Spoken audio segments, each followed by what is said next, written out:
Today is the day I start my 3-month solo travel, and I woke up feeling like Mariah Carey. It's time!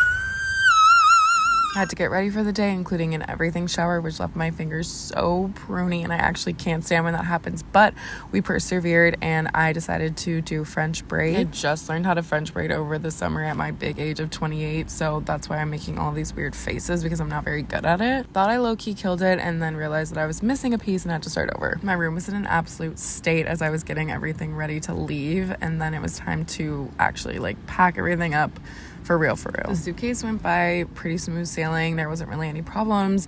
It closed on the first try. I didn't even have to sit on it to get it closed, so that's a good sign. The backpack was a different story. Things started to get a little bit hairy here. I'm kind of crazy, so I had already packed and repacked this backpack a couple times just to make sure I had everything, and I never had a problem closing it.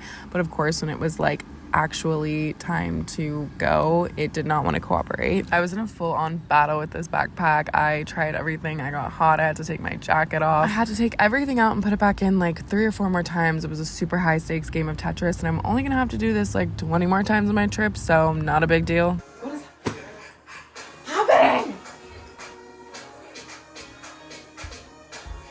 Decided to take a break for a little bit because I was low-key distraught and utterly confused about how I was going to make everything fit. So I decided to do a round of laundry, and we just got a washer and dryer installed in our unit, which is a huge deal if you live in San Diego, San Francisco, New York. You get it. I'm subletting my apartment for the 3 months that I'm gone, so I had to finish cleaning out my closet and make space for her stuff. Some packages that I was waiting for my trip got delivered, which is a miracle because I sent it to the wrong address not once but twice. And you may be thinking, Jordan, you could barely get anything to fit and you're adding more stuff. I know, I have a problem, but as you can see, we made it work. Then my sister dropped me off at the Cross Border Express, which is how you get to the Tijuana airport. Life hack, if you don't already know and you live in San Diego or nearby, you should definitely fly out of TJ if you're going anywhere in Mexico because it's so much cheaper. And then also when you land, you don't have to go through customs because you already did it. I had a big decision to make for dinner. I was torn between Panda and Shake Shack, but I went with Shake Shack and it hit so hard. Yes, I put mayo on my fries. Sue me. I also got a Diet Coke, so come for me if you want. Both were delicious, so I don't care what you think. Then before you know it, it was time to board the flight, and apparently I'm really nice because I let a little girl sit with her sister in my